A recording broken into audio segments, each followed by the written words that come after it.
Fala galera, bem-vindos mais uma vez ao nosso canal. Eu tô aqui hoje com o Bruno. Ele vai participar hoje do quadro Histórias que Inspiram Histórias, mas eu peço que você se atente bastante à história de superação, resiliência e gestão emocional desse cara e os resultados que foi produzido através disso. Então, assim, é uma história em que você vê o agir de Deus na vida dele, e se não fosse Deus, né, Bruno? Acho que ele não teria passado metade do que ele passou. Então, se segura aí na cadeira, porque esse vídeo promete fortes emoções. Vamos lá, então. Bruno, conta um pouco de quem você é. Fala pra gente aí onde se apresenta aí pro pessoal. E o que você já faz, porque esse vídeo vai pra sua audiência também, então eles já sabem um pouco. O que te levou a fazer isso, a ser dono de restaurante? Fala um pouquinho disso. Beleza.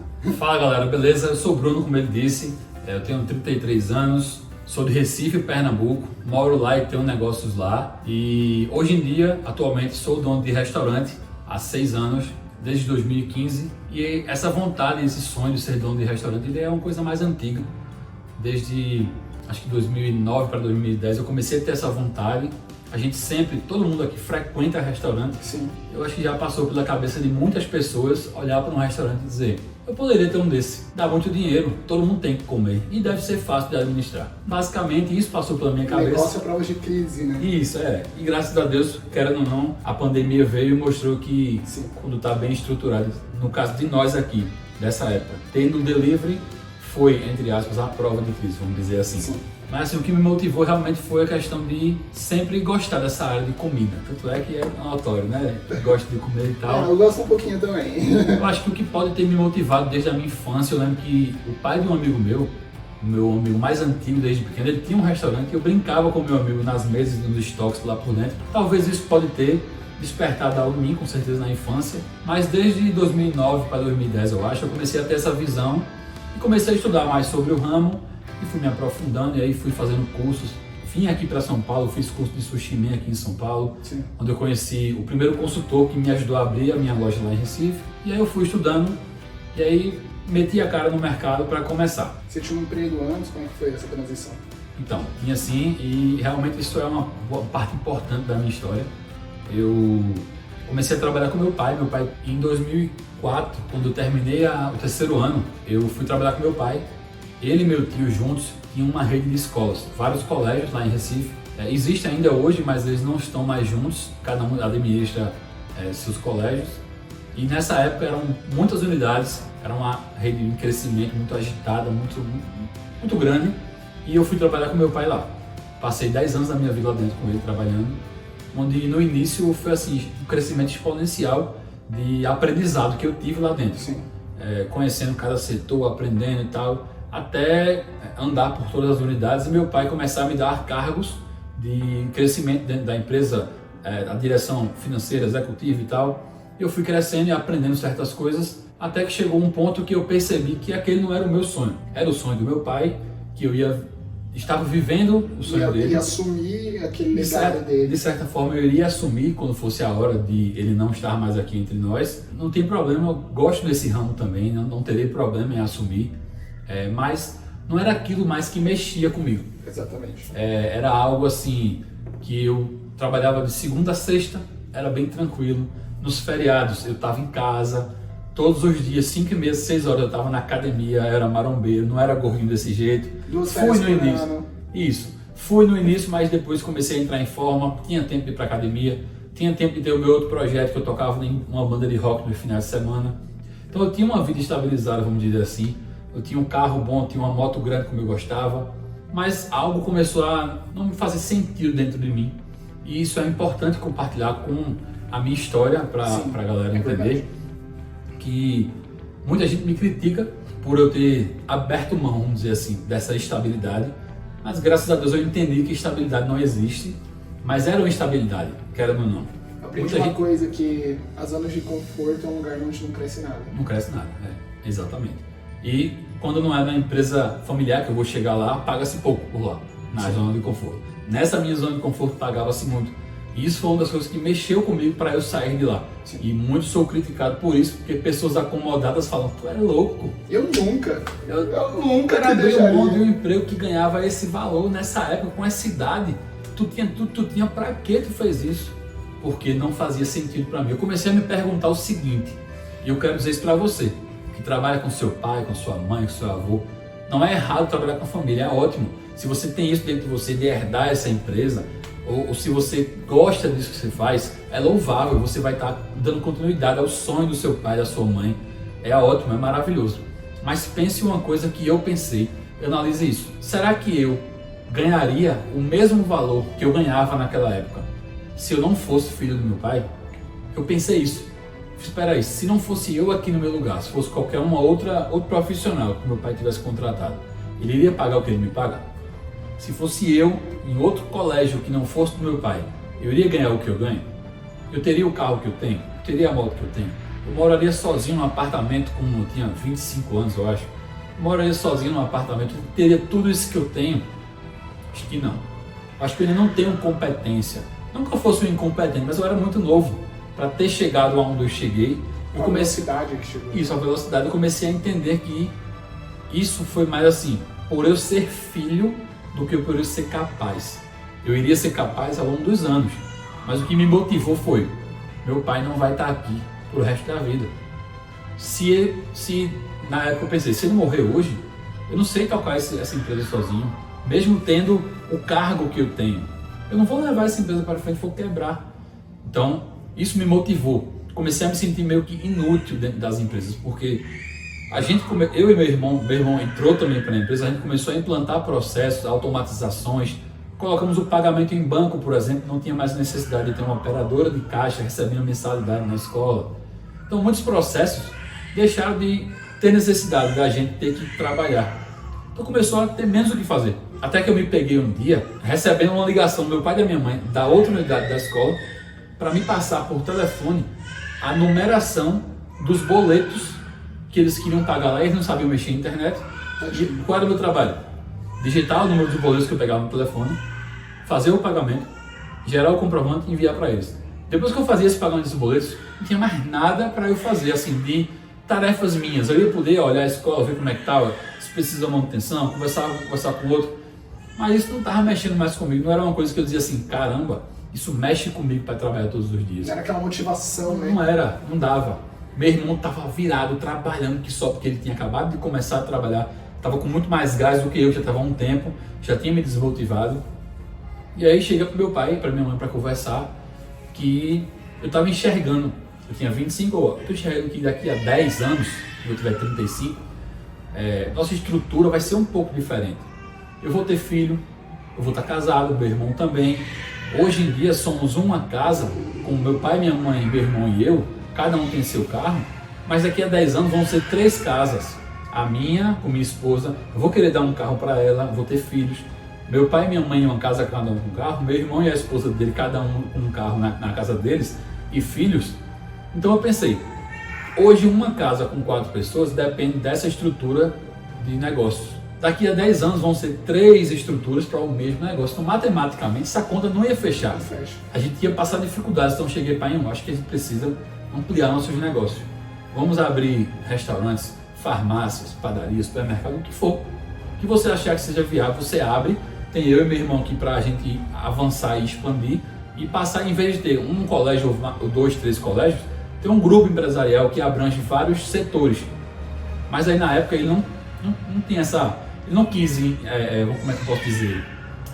Ele não quis investir em crescimento, ele já tinha passado por muitos problemas, já estava assim, sem querer passar por novos começos novamente.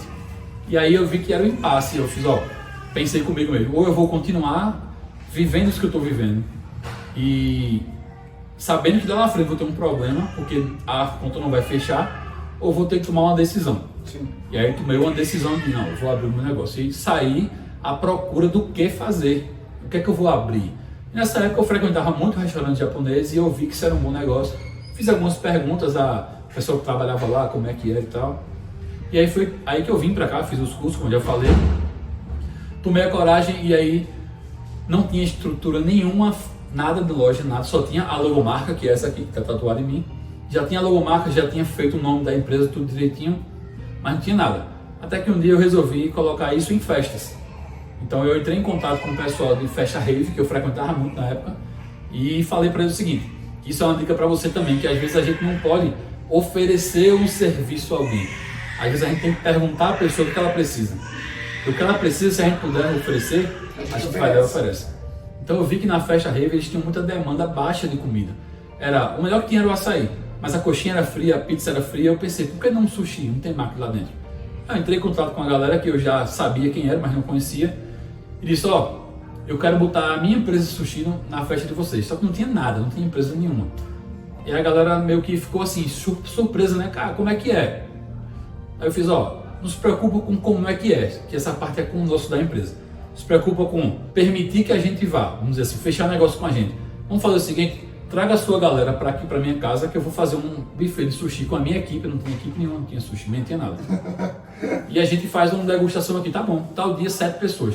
Mesma hora fui no restaurante que eu conhecia lá, chamei um garçom, perguntei, quer ganhar um extra tal dia? Quero, chama um sushi man aí, diz a ele que vai ter um extra tal dia, para você, ele vai abrir peixe, fazer sushi e você vai servir. Peguei o tamanho deles, fiz fardamento para eles, comprei tudo direitinho. Com essa logo já, tudo direitinho. E aí, no dia que o evento foi marcado para eles irem lá em casa, quando eles chegaram, tinha uma mesa com sushi tudo pronto. E aí, quando eles chegaram na minha casa, estava lá uma mesa cheia de sushi, todas as variedades possíveis, um garçom com todo padronizado e o sushi man na cozinha. Quando eles chegaram, mandei o sushi man fazer temaki para eles. Então assim, eles comeram, degustaram tudo. No final eu teve sobremesa, que era que também a gente não vende mais, mas vendia no começo no restaurante. E na mesma hora eles fecharam comigo, disseram a festa é daqui a 20 dias. Eu tive 20 dias para me preparar. Como? Não sei. O cara ainda perguntou para mim, como é que é? Você tem um food truck, você tem uma tenders? Não se preocupe com isso. Essa parte é comigo. Mas era tipo, eu não tinha nada. Você não quis responder porque você tinha, eu vou criar algo aqui ainda. Eu não podia dizer, eu vou daqui para lá eu decido. Não, eu tinha que passar uma segurança para ele. Então eu tive que dar essa parte é comigo e correr atrás. Eu pesquisei, aluguei um container e levei o container para a festa, montei tudo, tinha ar-condicionado, tinha tudo. E foi um sucesso. Passei o ano 2013 todinho fazendo festas rave. E em 2014 fiz algumas poucas, mas foi um ano de preparação para abrir a loja em 2015. E aí foi aquela coisa. Eu juntei todo o capital que eu tinha, vendi carro, vendi moto, peguei dinheiro, cartão de crédito, peguei tudo. Quando todas as minhas fontes tinham secado, não tinha completado ainda para abrir a loja. Mas aí meu pai e minha mãe viram o meu esforço, realmente ele aprendeu tudo, passou o ano todinho trabalhando em festa, colocou tudo que ele tinha, totalmente skin in the game. Eles nem sabem o que é isso, mas foi isso que aconteceu. Exatamente. Totalmente skin in the game. Tá faltando quanto para você poder abrir? Aí eu falei, tanto. Aí eles me emprestaram esse tanto. E aí o projeto, a loja em si tomou forma e aí nasceu a primeira 15. E aí nasceu a primeira 15, isso mesmo. A gente tá lá até hoje, graças a Deus, mesmo local, mesmo ponto. Depois de muito aprendizado, muito sucesso, muita crise também, mas tudo atravessado, graças a Deus. Isso foi em 2015, fevereiro de 2015, né? Então a gente tá fazendo 6 anos agora, mês que vem, que a gente tá gravando esse fim de janeiro. E em relação à parte desse projeto de sushi, a história é essa. Top. Então, tipo assim, a cara, a coragem, e não é a questão, tipo, quando você falou que trabalhava numa empresa com um grande porte, ainda mais sendo uma empresa familiar, eu vou colocar entre aspas, porque você não se acomodou a ficar na família. Quem vê pensa, não, o cara decidiu abrir restaurante, o pai e a mãe dele colocou dinheirinho no bolso e o filho do papai fez, mas não. Você teve que entender que o lugar que eu tava, por mais que me beneficiasse, não me fazia feliz. E essa é uma questão que vocês precisam entender, cara. Nem todo benefício te faz feliz. Ainda que talvez o dinheiro possa comprar alguma coisa, uma moto, um carro que você queira, e isso te deixe momentaneamente feliz, mas felicidade não é isso. E que entra uma coisa que a gente sempre fala aqui sobre a questão de propósito. Verdade. Você não pode pensar que você vai chegar no auge da sua vida se você estiver longe do seu propósito. Verdade. E esse benefício que eu tinha na época, eu pude enxergar que ele tinha um prazo de validade. Entende? E isso é o mais sério. Eu penso que se eu tivesse continuado lá, se eu tivesse tido medo de arriscar, até porque o arriscar, eu até falo para você que tem medo de estar passando por isso, infelizmente quando a gente arrisca, como eu arrisquei, a gente acaba, na hora de passar dificuldades, a gente não passa sozinho. Meu pai e minha mãe sofreram comigo. Não só sofrer porque me viam sofrendo, sofreram de sofrer, de ter que abrir mão de coisas financeiras deles para poder eu continuar com o meu restaurante aberto, por exemplo.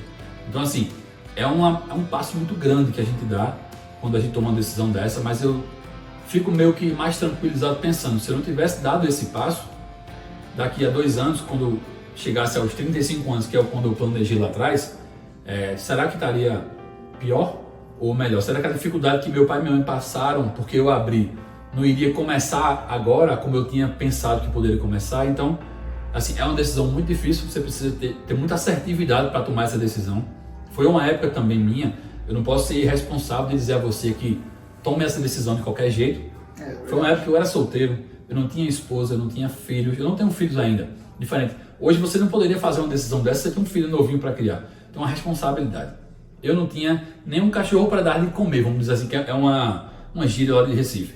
Eu não tinha responsabilidade de manter ninguém, era só eu mesmo, e era aquela coisa, se desse tudo 100% errado, eu vivia de minutos e já era.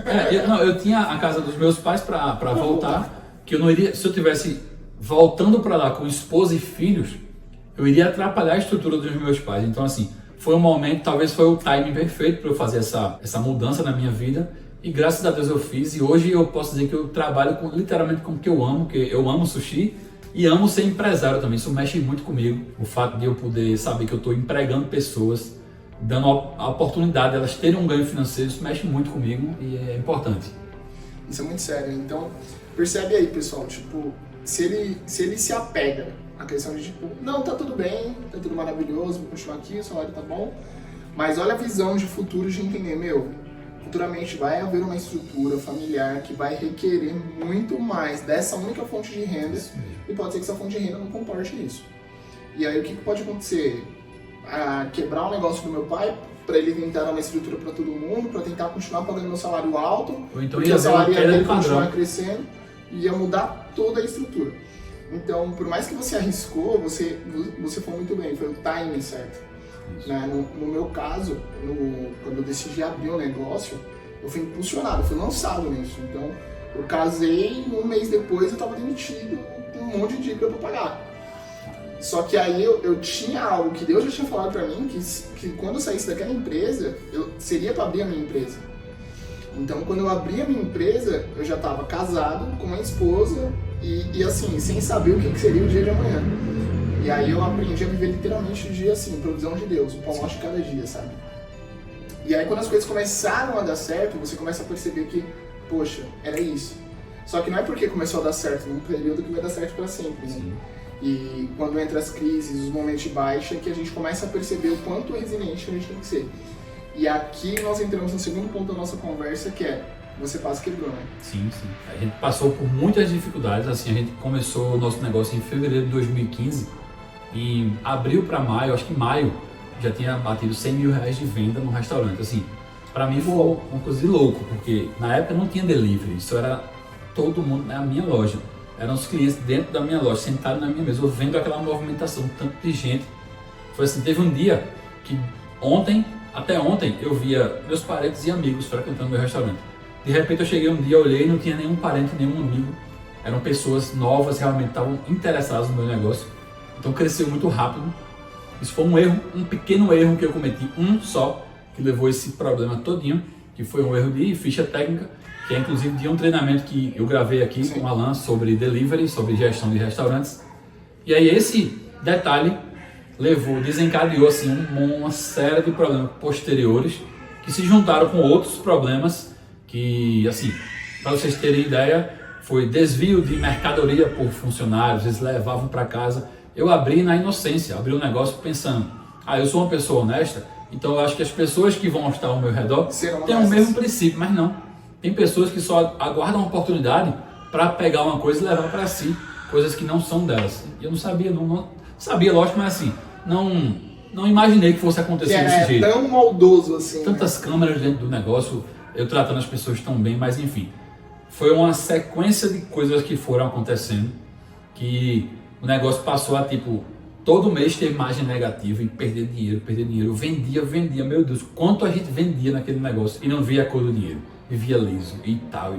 Até que chegou um ponto que a conta começou realmente a travar. Era aquela coisa de, hoje a gente sabe que é sexta-feira, vai dar muito movimento, mas eu não tenho um pacote de arroz ou um pedaço de salmão para vender, porque não tem mais estoque. Eu preciso comprar, mas eu não tenho dinheiro, o fornecedor não entrega mais porque está devendo lá. Então ficou aquela questão de, eu vou juntar o dinheirinho aqui hoje para poder comprar um pedaço de salmão, um pedaço de arroz, para poder abrir hoje e vender. O dinheiro que entrar hoje, amanhã eu compro salmão. Até pensei, peraí, pô, isso tá errado. Não é assim, não é... Tava vendo no limite ali já, só pra vender o almoço pra pagar a janta. Literalmente. Só que tá errado, tem alguma coisa errada nisso. O que é que pode estar errado? Eu comecei a investigar, comecei a estudar, me aprofundar, pesquisar na internet. Olha, foi uma luta até descobrir que estava sendo roubado daqui, que o preço de vários produtos estava errado ali, eu estava vendendo com margem negativa, por isso que estava dando tanto movimento. Não era só porque era bom, é que estava muito barato, então isso atrai muita gente. Então assim, foi uma série de coisas, e aí comecei, perdi meu carro, e aí perdi outra coisa, aí comecei a perder dinheiro aqui, e aí de repente meu telefone quebrou, eu não podia comprar outro, fiquei sem telefone, comprei um telefone baratinho, até chegou um dia que eu fiz assim, vou vender meu apartamento. Só que não era meu apartamento, era porque meu pai fez assim, toma meu filho, é seu de presente, e pro meu irmão, toma meu filho, é seu de presente.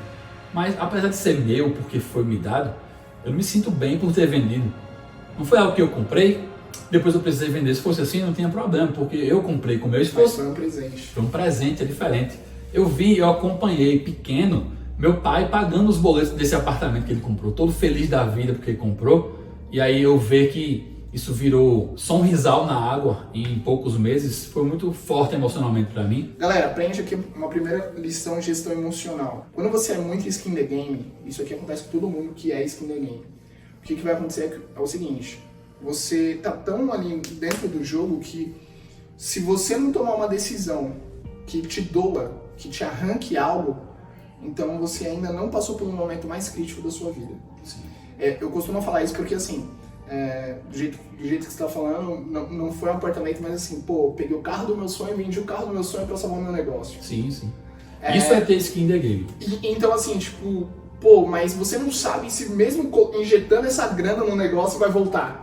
Sim. Se vai ser como era, porque existem outras diretrizes que envolvem o negócio que ainda a gente não estava dominando na época, não tinha essa expertise. Exatamente. Que, pô, beleza, eu preciso de 200 mil aqui para pagar fornecedor, fazer capital de giro e pagar funcionário até o final do ano, vou me segurar bem. Só que como que eu controlo o roubo? Como que eu controlo isso? No meu caso, poxa, como que eu capto mais cliente? Como que eu faço tal produto vender mais?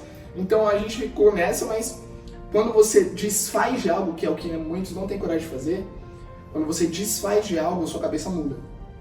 Porque agora você está perdendo. Isso. E não existe lição melhor do que a derrota. A questão é que alguns com a derrota eles se isolam, desiste e fala, meu, tô perdendo tudo, então não vou mais continuar nisso porque não é pra mim, vou voltar a ser empregado, pai, dá um emprego pra mim de novo, porque no seu caso as pessoas podem olhar isso como uma zona de conforto, pai, me dá um emprego de novo, e você teria esse emprego de novo. Sim, com certeza. Mas quando você sabe o que você quer, você fala assim, meu, vai doer. Que nem você falou, vi meu pai pagar os boletos, vai doer, mas ou é isso, ou é pior. Eu realmente perder esse apartamento de uma vez, sem poder investir, e ter que voltar pro meu pai e prejudicar ele em outras coisas, porque ele vai querer me salvar porque é pai. Exatamente. Então você toma a decisão certa, dolorosa, mas no momento certo. Na verdade, quando eu coloquei o dinheiro no saco furado. Era colocando e ele saindo ali, eu sabia, eu vendo ele saindo, não tinha o que fazer. E a parte emocional, aí você falou que eu falei, no caso, eu vi meu pai pagando os boletos, assim, foi a casa que eu morei. Foi vamos dizer assim, foi a primeira casa que o meu pai e minha mãe tiveram como conquista de compramos o nosso primeiro apartamento. Então ali tiveram muitos momentos, foi muita emoção de eu tinha o quê? 14 anos, acho que eu tinha 14 anos e estávamos nos mudando para um apartamento próprio que meu pai e minha mãe conseguiram comprar. E foi esse apartamento que eu torrei, vamos dizer assim, dentro do meu negócio para ele continuar de pé. Então assim, isso é uma coisa que mexe muito comigo, demais assim. Eu realmente não vejo a hora de poder voltar assim e dizer, pai, tá aqui, lembra daquele apartamento que eu vendi, ó, eu comprei outro e agora eu tô dando ele de volta para você. O presente que você me deu, eu tô dando ele para você de volta. Muito obrigado por ter acreditado em mim, primeiramente, porque ele sempre acredita, até hoje acredita em mim. É uma coisa que me emociona quando falo. E, assim, essa é uma das minhas grandes vontades, uma das minhas grandes metas financeiras da minha vida é poder devolver esse ou qualquer outro que seja melhor para ele entender que eu botei um dia porque eu acreditava no meu negócio, no meu sonho, eu sabia que um dia eu ia ter de volta. Tanto um ou quantos Deus permitir que eu compre para mim mesmo, para minha esposa, que seja. Mas não deixe de ter sido doloroso, né? Sim, naquela época.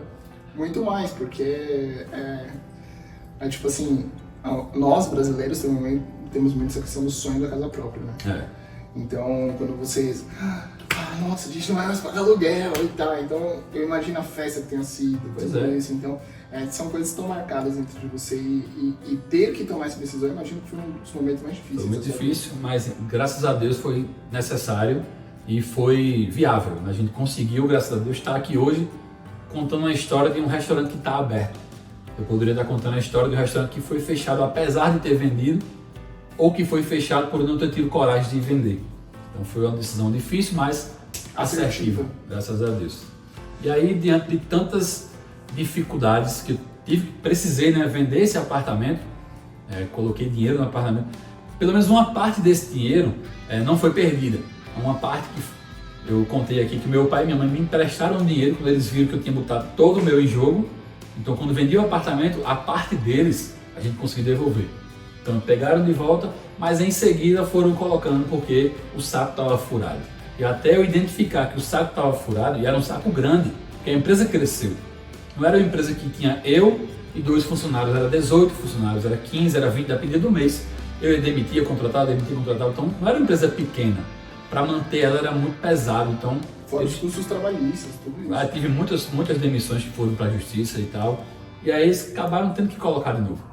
Então era muita dívida, muito problema financeiro, perda de bens materiais, perda de assim, paz, saúde mental. Meu relacionamento com a minha esposa, na época a gente não era casado ainda, a gente namorava, ela trabalhava comigo para me ajudar, nem recebia o salário que eu não recebia, porque eu não podia pagar alguém e eu não podia ficar sem ela lá, porque ela é uma pessoa de confiança dentro da minha operação, para eu saber que não, ali eu posso confiar, que eu vou olhar para essa parte da operação que está uma bagunça e ali ela cuida, mas ela não recebia.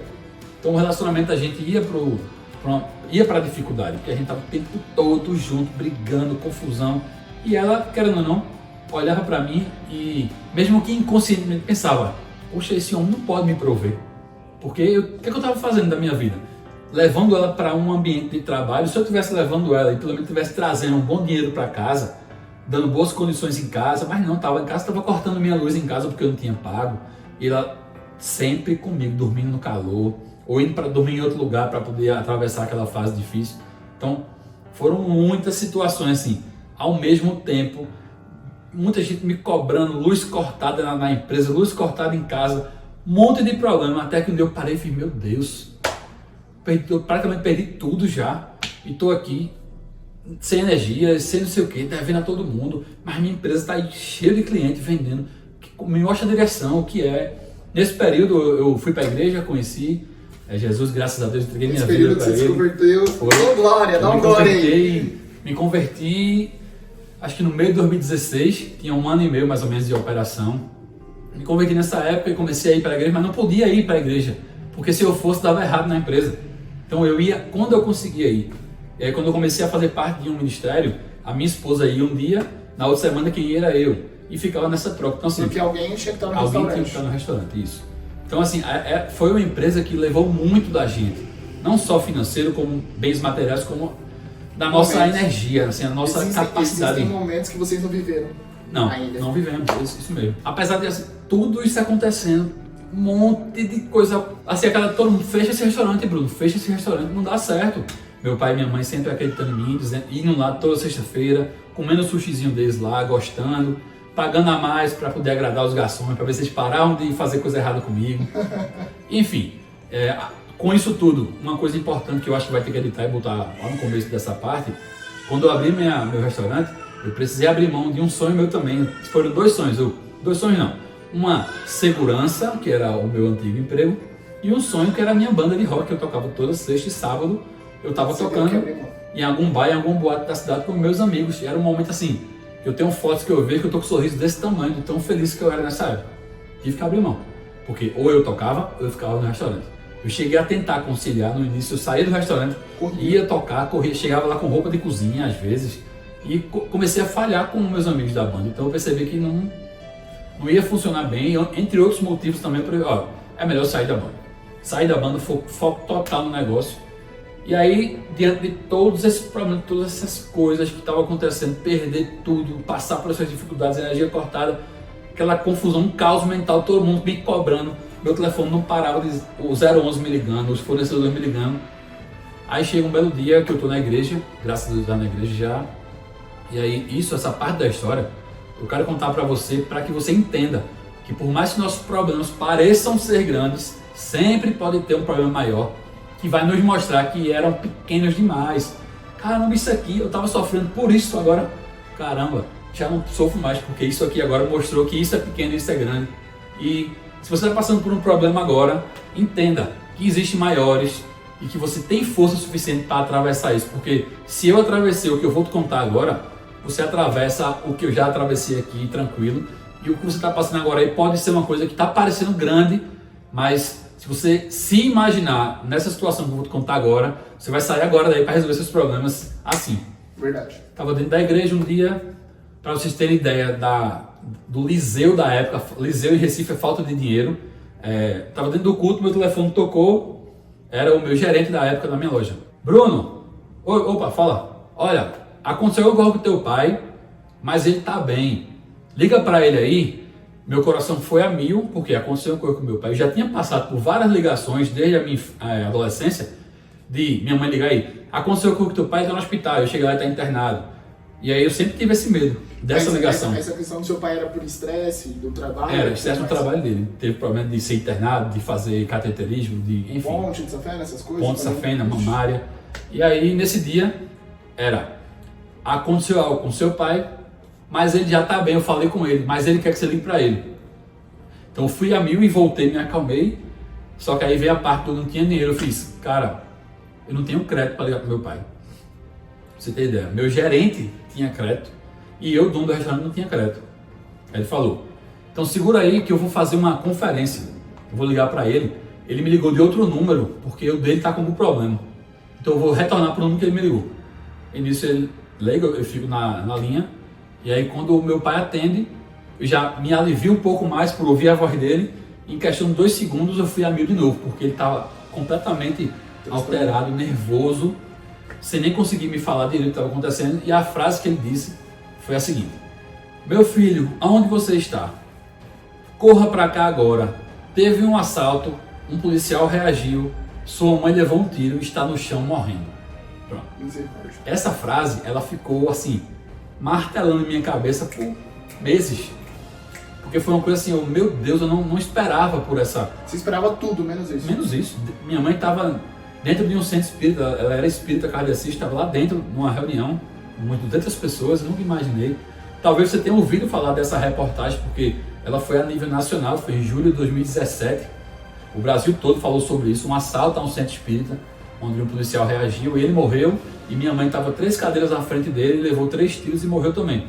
Então essa frase do meu pai, ela mexeu de uma forma que eu saí correndo, a igreja era perto de lá, cheguei lá, o coração foi a mil e voltou várias vezes, porque eu cheguei lá, não tinha nada na rua acontecendo, e o pessoal disse, não, todo mundo entrou, graças a Deus, botaram minha mãe lá dentro, então ela tá bem. Quando eu entrei lá dentro era um cenário de guerra, era sangue por todo lado, gente correndo, chorando, e aí eu dei de cara com a cena que foi a dela no chão, com várias pessoas tentando fazer reanimação nela, mas já era sem sucesso, já tinha, infelizmente, já tinha morrido.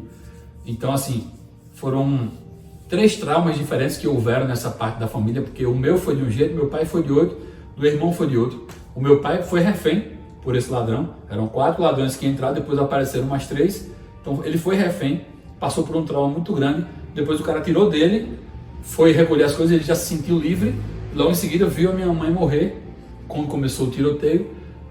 Eu fui por telefone, como falei, e meu irmão estava morando na Nova Zelândia, então a gente teve que enfrentar volta para Recife e não dizer nada a ele enfrentar um voo de 24 horas sem saber de nada.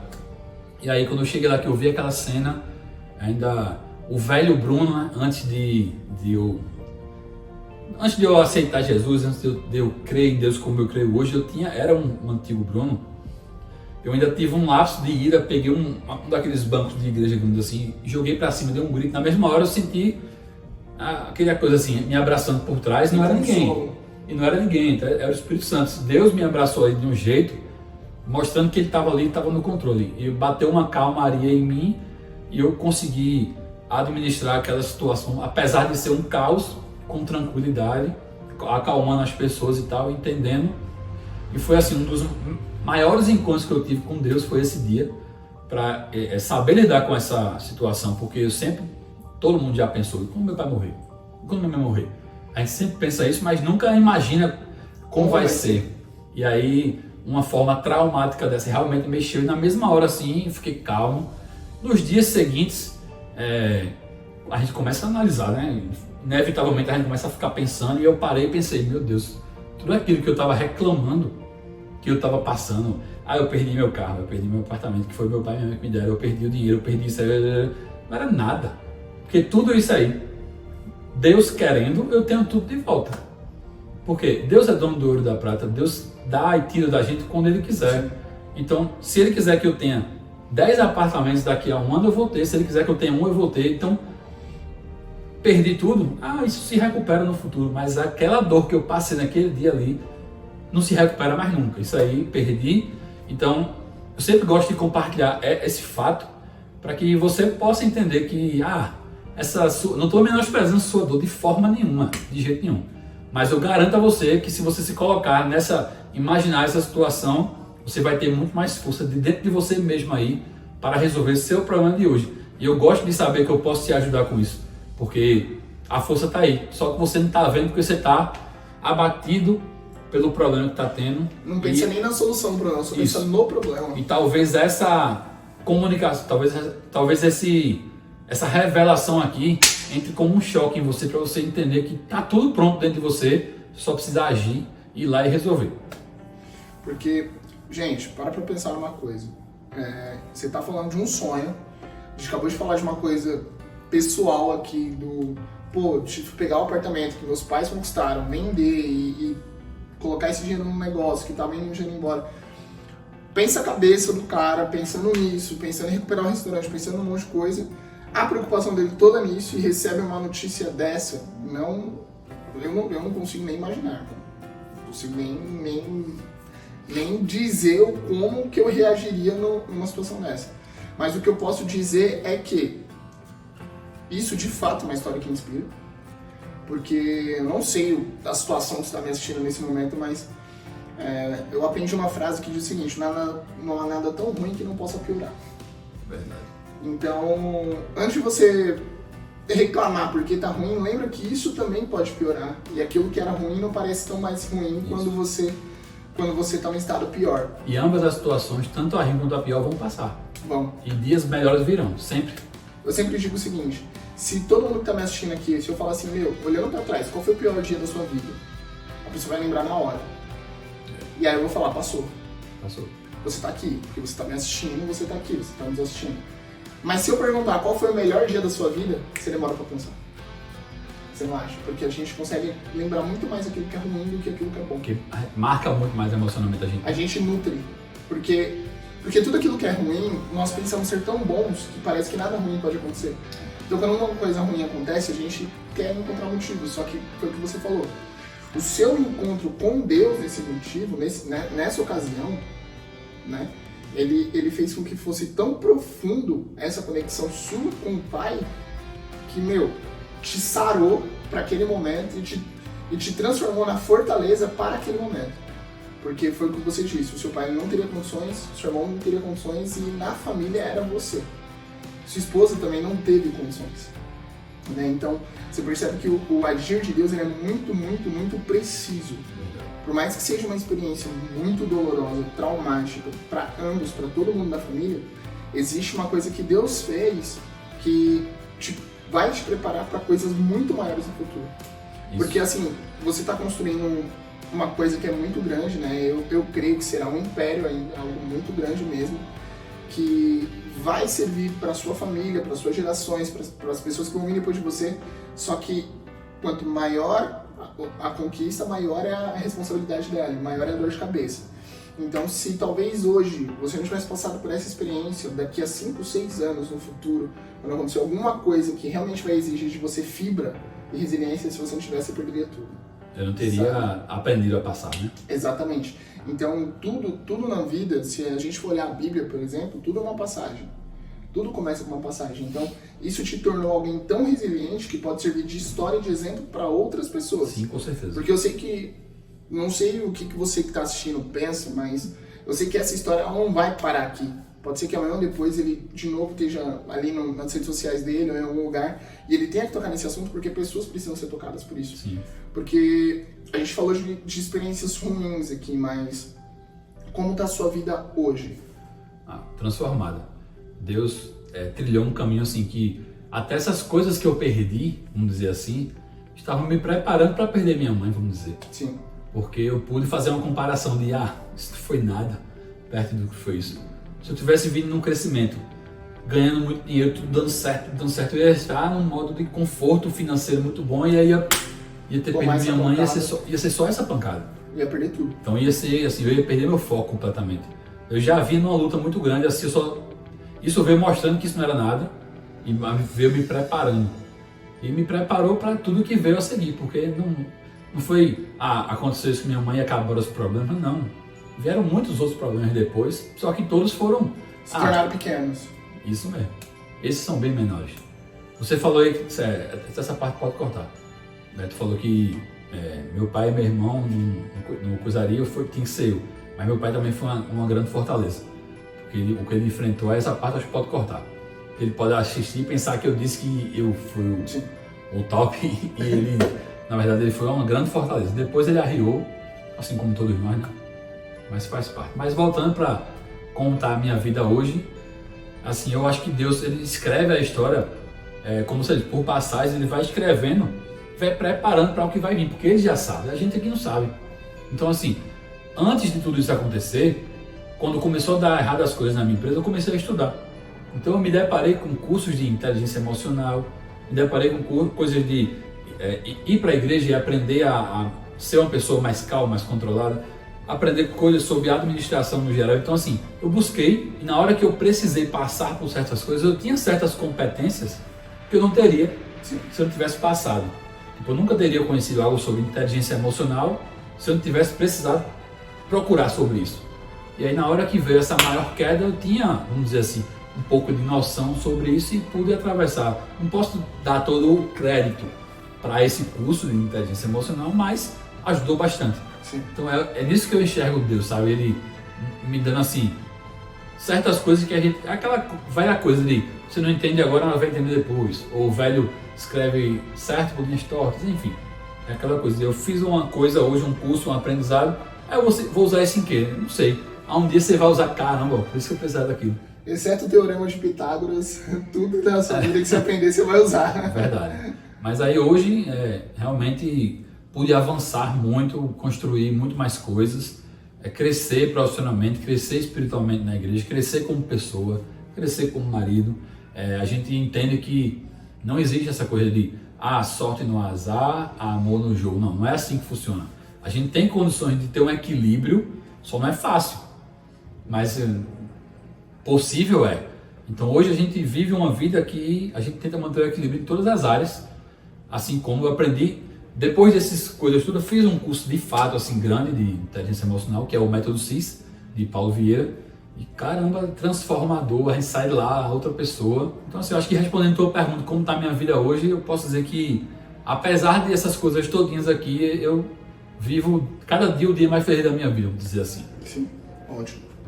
E aí a gente entra no ano de 2020, acho que você tinha vários planos pro ano, seu restaurante está voltando a crescer, tudo se alinhando, e entra a pandemia. Isso. E aí volta para aquela coisa, Deus me preparou desde 2016, dizendo, entra no delivery. Mas delivery, meu salão vive cheio, mas bota o delivery, botei o delivery, por aí. Chegou a hora de eu usar ele, a gente já tinha uma estrutura criada. 2020 você já estava preparado, você já tinha uma estrutura criada e como que foi? Então, para falar sobre 2020, eu vou voltar um pouquinho para 2019, onde eu e minha esposa, a gente sempre teve e tem ainda, e já realizou, mas queremos realizar outras e outras vezes, que é o desejo de viajar para Nova York, ou viajar para locais que a gente gosta de conhecer. Nesse ano em si, era o desejo de ir para Nova York, bati o martelo e fiz assim, vou me casar.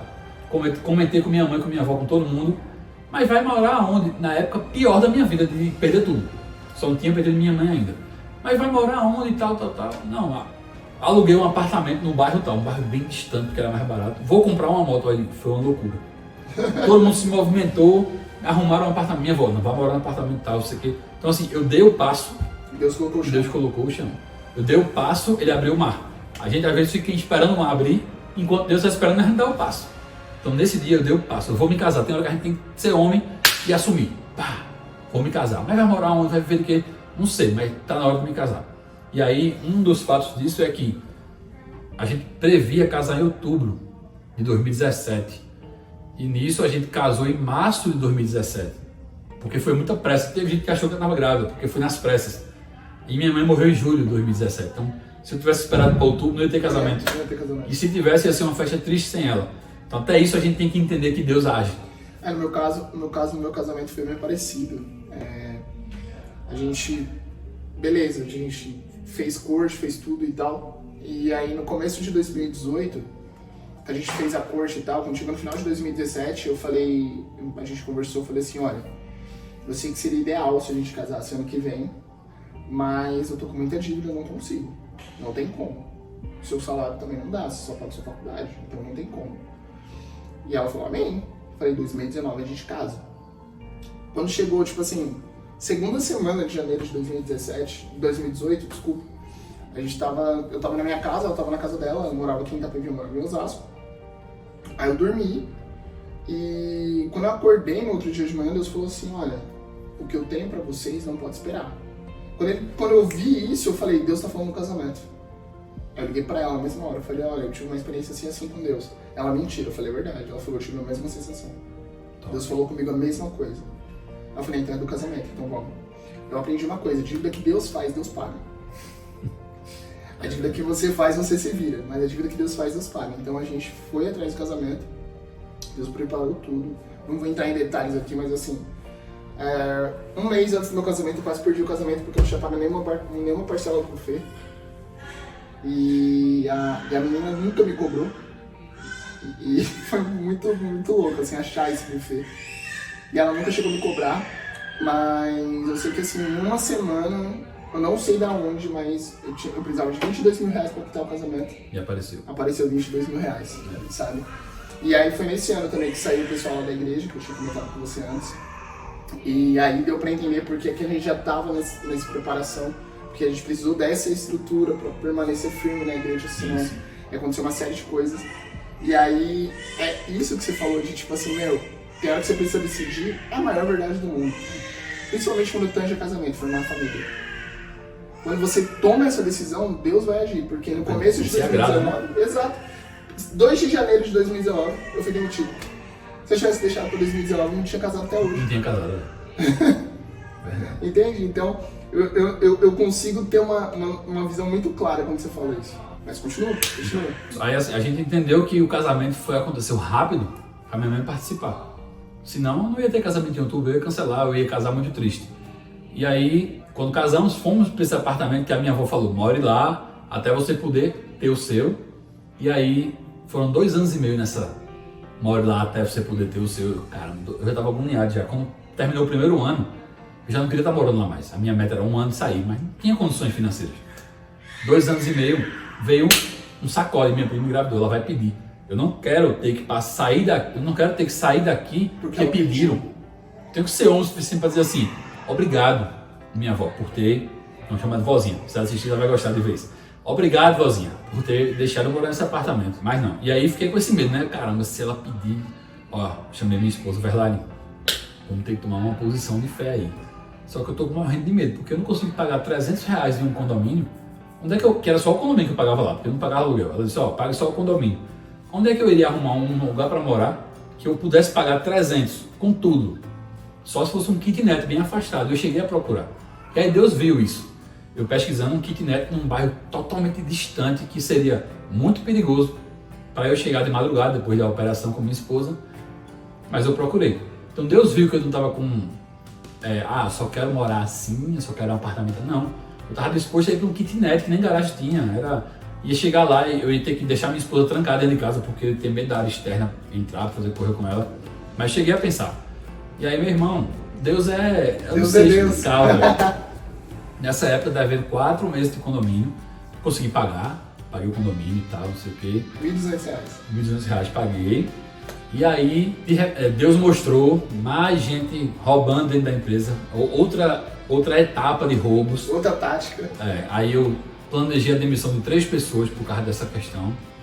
E aí foi nisso que o dinheiro apareceu, porque eu demiti essas pessoas, elas pararam de roubar e por um tempo eu tive um custo alto com a rescisão delas, mas eu pagava praticamente com o que elas roubavam antes. Mas vamos pro assunto da casa. Tenho que tomar uma posição. Comecei a pesquisar essas kitnets. Enquanto isso eu dizia, Senhor, será que eu consigo ter um apartamento normal assim, que seja condizente com o que eu vivo, com a empresa que eu tenho? Porque nem os meus clientes iam entender. O Bruno tem um restaurante desse na principal avenida de Recife e mora no kitnet, num bairro lá não sei onde. Isso ninguém ia compreender. Ia perder toda a credibilidade. Senhor, qual é o bairro que eu devo morar? Pode ser o bairro que eu tenho o meu negócio. Tá, mas quanto é que é um apartamento por lá? É tanto. Eu disse, é muito caro, eu não consigo pagar. Aí de repente um dia a minha esposa liga pra mim. Ela tava na faculdade, eu achei um apartamento aqui.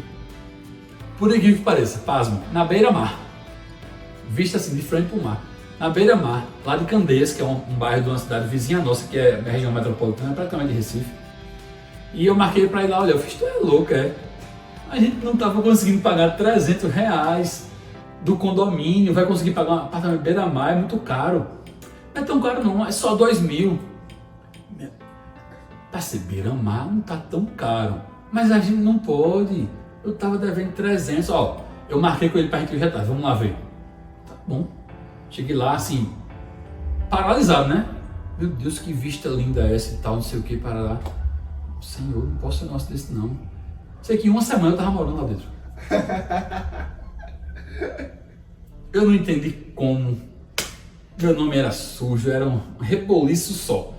Uma semana a gente tava morando nesse apartamento que a gente mora até hoje, na beira-mar. Quem me segue vê as fotos que eu posto de vez em quando no meu Instagram. Se você não me segue, entra no meu Instagram aqui, vai lá ver que é verdade. Já aproveita. Aproveita, Mas foi uma coisa assim, a gente chorou na sala quando a gente entrou lá.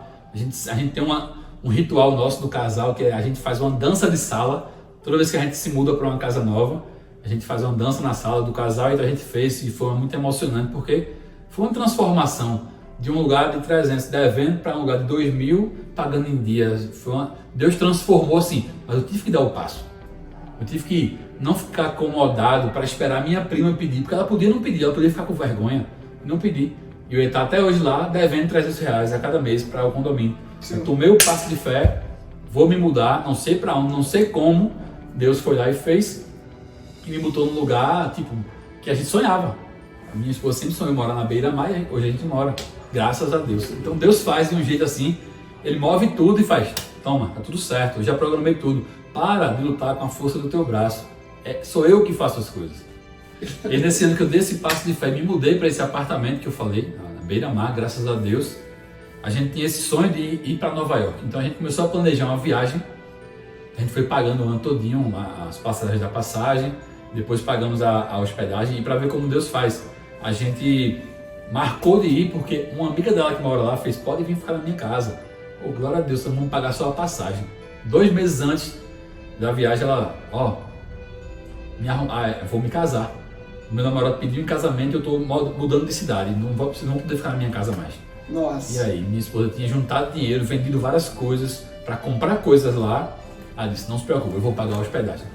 Pagou a hospedagem e assim seguimos para ir para Nova York. Então, a viagem foi em dezembro, desde agosto para setembro, eu vinha estudando sobre gestão à distância. Olha como Deus faz as coisas. Isso era 2019. Vinha estudando sobre gestão à distância, como é que funciona. Eu peguei alguns modelos, inclusive foi Flávio Augusto que colocou isso no Instagram dele. Faz assim, assim, assim, assim, valida por uma semana, valida por mais uma, valida, e cada vez você começa a ir menos na sua loja e ver se você consegue passar uma semana sem ir, depois 15, depois 30 dias. E assim eu fui fazendo, não na íntegra, porque eu não fui conseguindo, mas eu fui tentando fazer o que eu podia. Até ver, por mais que eu estivesse agoniado assim, pensando, meu Deus, vou passar 43 dias em Nova York, como é que a minha operação vai funcionar? Eu confiei e fui. E aí, cheguei em Nova York, trabalhava todos os dias praticamente pelo computador, sempre tinha reuniões com a equipe por vídeo e tal. A operação em si funcionou perfeitamente, provando que a liberdade operacional é possível, a gestão à distância é possível até em restaurante. E tiveram problemas, mas teriam se eu tivesse aqui. Foi de pessoa com pessoa, essas arengas e coisas que normais que faz acontecem parte em toda da a empresa. Porém, foram 43 dias que eu trabalhei longe, completamente longe da minha operação. Eu não podia um dia dizer assim, esse problema é muito grande, eu vou lá resolver. Como acontece quando eu estou em Recife. Porque eu estava em Nova York, eu não podia ir. E aí passei 43 dias lá. Quando eu voltei em fevereiro, eu passei Natal, Ano Novo, o mês de janeiro todinho, o comecinho de fevereiro. E aí fui para o Método CIS em Fortaleza para fazer o maior curso de inteligência emocional do mundo, que é o Método CIS. E aí comecei a programar mais crescimento nisso, mais crescimento naquilo, estava realmente dando resultado. E aí em março veio a pandemia e aí eu via todo o meu investimento que eu tive para trazer vendas para o físico foi para o zero e ficou tudo no delivery. Mas aí olha o que Deus preparou. Desde 2016 ele me mandou começar no delivery, começar no iFood, estruturar, estudar e crescer. E a gente acabou se tornando, querendo ou não, uma referência em relação ao delivery lá, onde muitos amigos meus pediram ajuda sobre como organizar o delivery quando começou a pandemia, porque a gente tinha esse know-how já. Então desde 2016 a gente foi tendo esse know-how sobre isso, e no finalzinho do ano eu fiz essa viagem, passei esse tempo todo com a gestão à distância. Quando chegou março eu fui para casa e trabalhei de casa por 2 meses, mas já estava habituado a isso, porque eu estava trabalhando em Nova York, à distância também. Então Deus preparou o delivery, Deus preparou minha gestão à distância, preparou o home office, preparou meu home office, preparou tudo isso, preparou a inteligência emocional. Deus prepara tudo. E aí a gente pôde experimentar um grande crescimento de vendas. Mesmo em meio à pandemia. Mesmo em meio à pandemia, porque a gente tinha um delivery muito bem estruturado. Não é só a questão de estamos no delivery, é diferente você estar no delivery e você conseguir dar conta da demanda que vai vir. A gente tinha toda uma estrutura, todo um fluxo. Isso é importante, galera. Só existem 3 coisas que fazem o seu faturamento crescer. Eu sempre costumo falar isso. Ou você ganha no preço, que você aumenta a sua margem. Sim. Ou você ganha na frequência,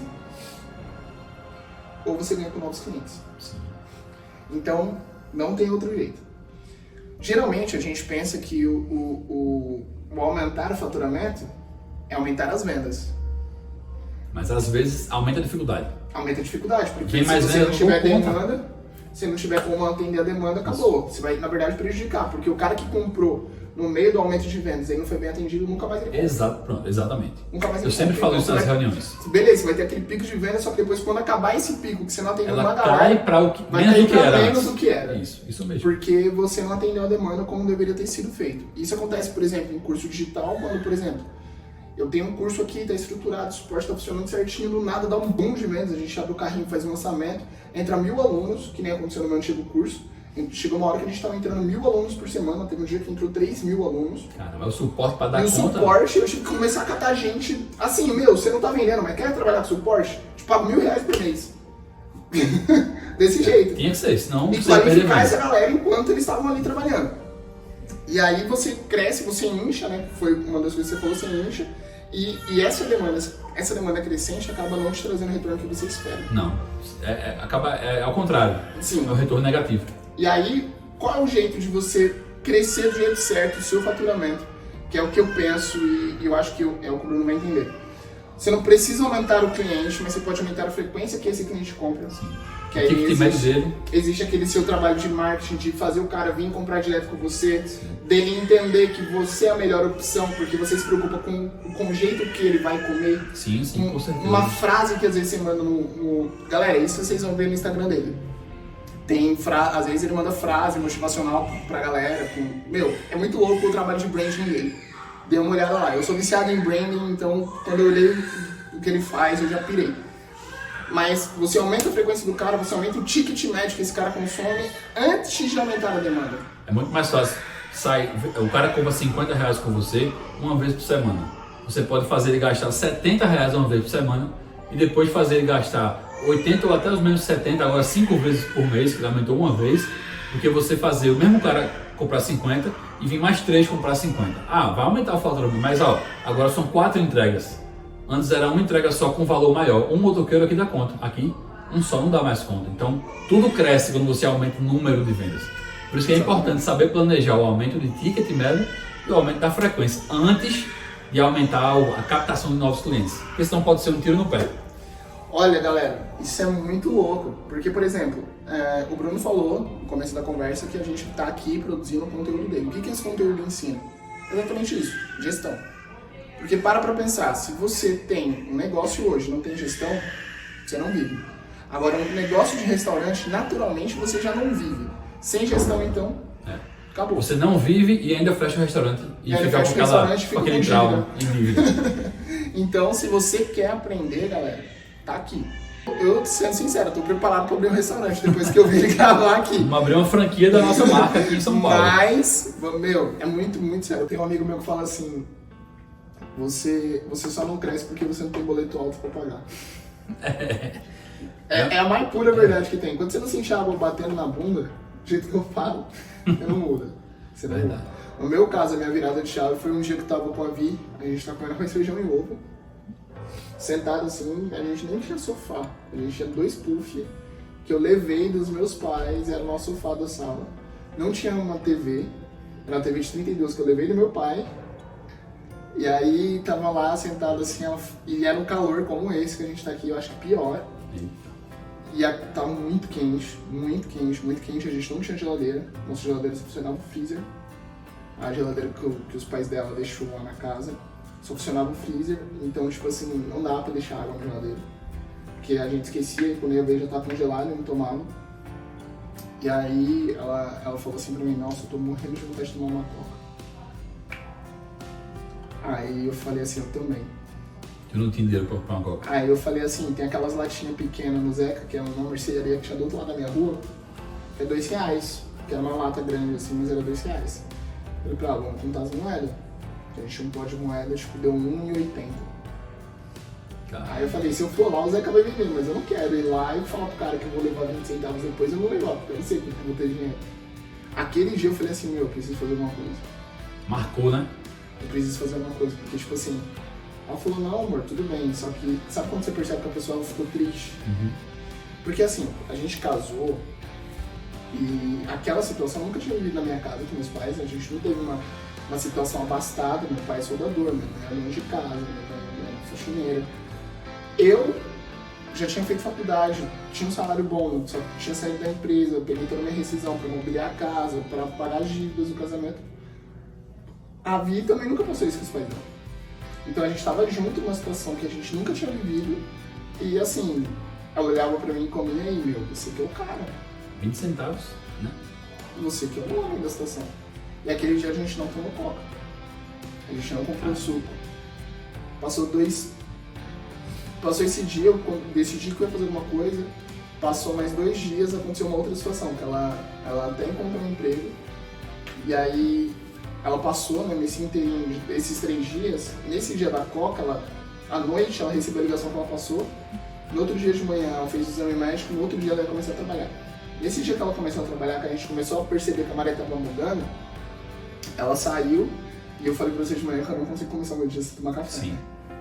Ela saiu, aí quando eu voltei pra casa, eu levei ela no ponto, na rua de baixo, quando eu voltei pra casa, eu falei, vou comprar pão. Eu não tinha 40 centavos pra comprar pão. Caramba. E aí eu passei aquele dia inteiro trabalhando na frente do computador, tocando meus projetos, pensando o que eu ia fazer sem comer, o dia inteiro. E aí ela chegou à noite e não tinha nada pra ela comer também. Tinha um macarrão, maionese e uma lata de sardinha. Aí eu fiz uma salada de macarrão, e aí a gente comeu, e naquele dia eu entrei em contato com meu ex-sócio lá, e a gente decidiu criar o produto que a gente fez. Entendi. E aí eu aprendi sobre marketing digital, comecei a ganhar dinheiro como afiliado e por aí foi, mas a decisão mesmo, a virada de chave foi nesse dia. Foi na necessidade, né? Quando você necessidade passou por uma extrema, situação... uma necessidade extrema. Porque assim, não só essa questão da coca, mas tinha vezes que, por exemplo, a gente ia dormir e ela falava, meu, não tem nada pra comer amanhã. O que a gente vai fazer? Eu falei, não sei, Deus proverá. Amanhã é outro dia, né? Aí eu acordava de manhã, tipo, com meu pai batendo no portão, porque ele sentiu no coração de comprar alguma coisa e levar lá pra casa. Sabe? Sem eu nem abrir a boca pra falar pra ele alguma coisa que a gente tava passando. Deus, né? Então é Deus faz. E aí, hoje, por exemplo, tá nessa casa e viver a vida que a gente vive, não tem como explicar, sabe? Não tem como explicar. Só ele mesmo. Não tem como explicar. Então essa luta que a gente tem que vencer todos os dias, porque, beleza, parece que tá fácil, né? Mas cada dia uma luta maior. Você sabe as dificuldades que você enfrenta, eu sei as dificuldades que eu enfrento. Para chegar aqui, para falar para você que você pode dar certo, é só tendo muita fibra mesmo. Senão você não para. E se tivesse um conselho para deixar para eles, o que você falaria? Pior dia da sua vida, ele falou sobre isso. Lembra do teu problema de 1 ano atrás. Lembra do teu problema de quando tu era pequeno, de quando tu era um pouco maior. Todos passaram. Então todos os problemas eles vão passar.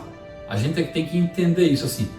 Geralmente é muito fácil ficar confortável quando está tudo bem. Exato. E ficar desconfortável quando está tudo ruim.